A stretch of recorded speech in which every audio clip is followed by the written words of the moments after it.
The sun beat down on the small village of Ogun. The streets alive with chatter and the scent of roasted plantain wafting through the air. Asanwa sat on the front porch of her father's house, staring at the empty road. Her thoughts were clouded as they had been for weeks. Her heart was heavy. The burden of her father's ultimatum weighed on her mind like an anchor. Asanwa, her father's voice, gruff and commanding, cut through the quiet. She didn't move at first. She had no strength left to argue, to plead, or demand consideration. She had borne enough of that already. Asanwa, his voice was sharper now. I said, come here, he bellowed. With a deep sigh, she stood, wiping her hands on her wrapper, and entered the house. Inside, her father, Chief Ikechi, was pacing, his brows furrowed in frustration. His once strong frame had thinned over the years, a product of his gambling and alcohol addiction, and he's supporting his mistress and her adult daughter. His eyes darted nervously, as though the world might fall apart any minute. You've had enough time to think, he started without preamble. You know what's at stake. She stood before him, her dark eyes wide with pain. Papa, how can you ask me to do this? He's a 70-year-old man. I'm only 20. Her father's eyes flashed with impatience. You think I don't know that? But this isn't about you, Asamu. This is about your mother. His voice cracked as he said the last words. I don't have money to keep her alive in that hospital. If you marry Shifodogu, he will take care of everything. Her bills, the house, everything. Asamu felt a wave of nausea rise within her. The thought of marrying a man who could have been her grandfather repulsed her. She clenched her fists at her sides. There must be another way. Let me find a job. I will work. I will save. And let her die in the meantime? Her father spat, cutting her off, his voice trembling with desperation. You don't understand that, Salma. I've tried everything. No one will lend me money anymore. My business is dead, and I have other members of family to take care of as well. My only chance is Odogu, and he is willing to marry you. He wants a young wife before he dies. Papa, must that young wife be me? You're selling me to him. I don't love him. I don't think he loves me either. He stepped close, his eyes cold. Love? What has love ever given me? Your mother has been in a coma for a year, and we've survived because of scraps, because of luck. My business paid the bills before it was all gone. Odogu's wealth will save her, and if you refuse, he let the threat linger in the air. Asanwa's breath caught in her throat. You wouldn't. You wouldn't pull the plug on her. She is your woman after all. Fikeshi's face hardened. You don't leave me much choice, Asanwa. And if you want to see if I could really do it, refuse this request one more time. Tears welled in her eyes. She loved her mother deeply, and the thought of losing her due to her father's selfishness was too much to bear. She had seen how the accident that put her mother in the coma had broken him. But his gambling only made things worse, not to mention his mistress moving in with them. I will do it, Asamoah whispered, barely audible. Chifikechi sighed in relief, his shoulders sagging. Good, you will see. This would be for the best. The wedding was a small affair, but it might as well have been a funeral for Asamoah. Her dad, Chifodogu, his aide, and a few guests were the only ones there. The news buzzed in town, but everyone kept quiet when they saw her. Asamoah sat in the corner of the room at Chifodogu's mansion, now her new home, wearing a red dress her father had insisted on. Her new husband, Chifodogu, sat across from her, draped in gold and pearls. His grey beard was thick, and his eyes, hidden behind gold-rimmed glasses, were cold and calculating. Despite the lavish setting, the reality of her situation left a bitter taste in her mouth. She had been sold. Asanwa, Chifodogu's voice was surprisingly soft for a man of his age. I know this isn't what you wanted, but I assure you, you will have a good life with me. She turned away from him, staring at the floor. I'm only doing this for my mother. As long as you pay her hospital bills, I'll be a good wife. Chifodogu smiled, though it didn't reach his eyes. Of course, we will take care of everything. But days turned into weeks and nothing changed. Asamoah visited the hospital daily, each time hoping to hear that the bills had been paid. But every time, the nurses gave her the same sad smile, saying the payment had yet to be made. Frustration simmered within her. When she asked her father about it, he only waved her off, telling her the money would come soon, that it was tied up in businesses. He was sure Shifodogu would make the payments, and when she confronted Shifodogu, he would tell her the bill had been paid. One evening, after another failed attempt at the hospital, as someone stormed back to the mansion, she found her husband lounging in the sitting room, a cigar in hand. You lied to me, she said, her voice barely masking her anger. Sodobu glanced up from his seat, his expression calm. What are you talking about, Asamoah?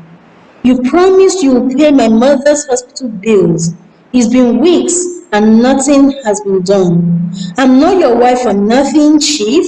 I'm not your property. He chuckled, the sound grating on her nerves. Things take time, my dear. You're young. You will learn patience. Asanwa's fists clenched. You will pay her bills or I'll leave. His eyes flickered with amusement. Leave? Where will you go? See your father? He is the one that put you in this situation. Didn't he tell you how much I had to pay him to get you? I own you now, son. You are mine, and there is nothing you can do about it. Her heart raised as the weight of her situation crushed down on her. She was trapped for life. Her mother was still in the coma, and she was unsure what would become of her. How could her father do this? She muttered. But the answer was not far-fetched.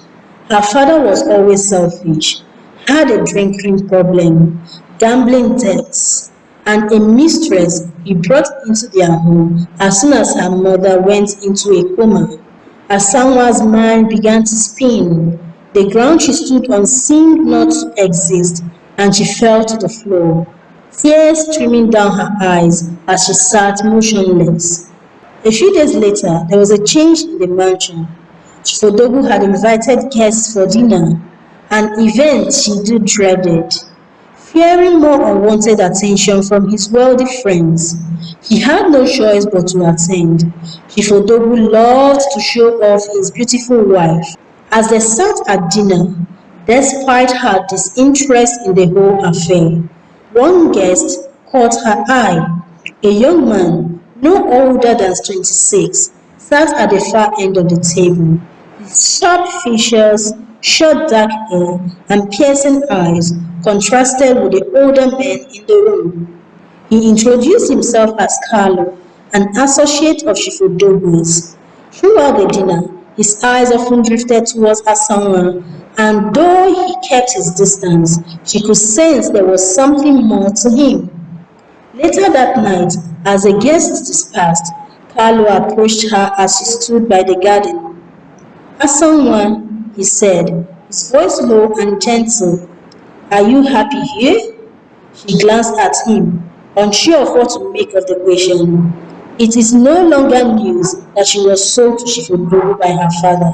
Everyone knew that now. I don't have a choice, she said. Carlos stepped closer, his eyes serious. You always have a choice. What do you mean? She asked, frowning. You work for him, don't you? He smirked, shaking his head. Not exactly. I'm here for my own reasons, he said, a bit cocky, then placed his hands in his pockets. As someone looked at him puzzled. Who are you, really? Carlo hesitated, then stepped forward. There's something you should know about your husband, he started, and then went on to whisper something into her ear. You had a bit too much to drink at dinner, as someone said after Carlo was done talking. You can thank me later, Carlo said with a smile and walked away. That night, as someone determined to verify what Carlo had told her, snuck into Shifudobu's study. While she rummaged the room, a lock clicked as she placed a book bag on the shelf. It was a door of some sort that opened to a wider room beyond the study, which she did not know existed. As Asamoah peered through the small opening, fearing the door may creak louder and she would be found out, she saw Chief Odogu take off his costume, revealing a handsome young man of no more than 28 under the disguise. As the handsome young man turned around and noticed the door was not closed, he walked over to shut it. Asamoah held her breath and ducked behind the couch, careful not to touch anything. When she heard the door knock, quietly snuck out of the study and went to bed. As Asamoah lay in bed, her mind raced. Carlo had told her the truth. Chief Odogu wasn't who he seemed to be. In fact, he wasn't 17 at all. He was Carlo's elder brother, Chimaroke, a 28-year-old heir to a multi-billion-dollar empire. He had faked his identity and appearance to root out enemies and false friends who were after his wealth. Why would he lie to me? Asama had asked. Carlo had given her a grim smile. He wanted to see if anyone would love him for who he was, not for his money or power. Your father's desperation made you a perfect target. Asama felt a cold chill run down her spine. The man she had been forced to marry was no frail old man, but a powerful, calculating young billionaire. And the worst part was that he had known about her mother's situation all along. It was a part of the bargaining chip. The next morning, Asama confronted Shimaroki. Why? She demanded. Why would you play such a cruel game with me? With my life? Shimaroke, now without his disguise, looked younger, stronger, but his expression remained cold. I never intended to hurt you as someone, but I needed to know who you were. Your father sold you to me as if you were an object, and you accepted, not because of love, but because of duty. Asamoah's voice shook with anger. I accepted to save my mother. Shimaroke's eyes softened slightly. And that's why I didn't end the arrangement. You are different, Asamoah. I see that now. Different? She spat. You lied to me. You used my desperation. Shimaroke sighed, stepped closer. It was never supposed to get this far. But now that it has, I will make things right.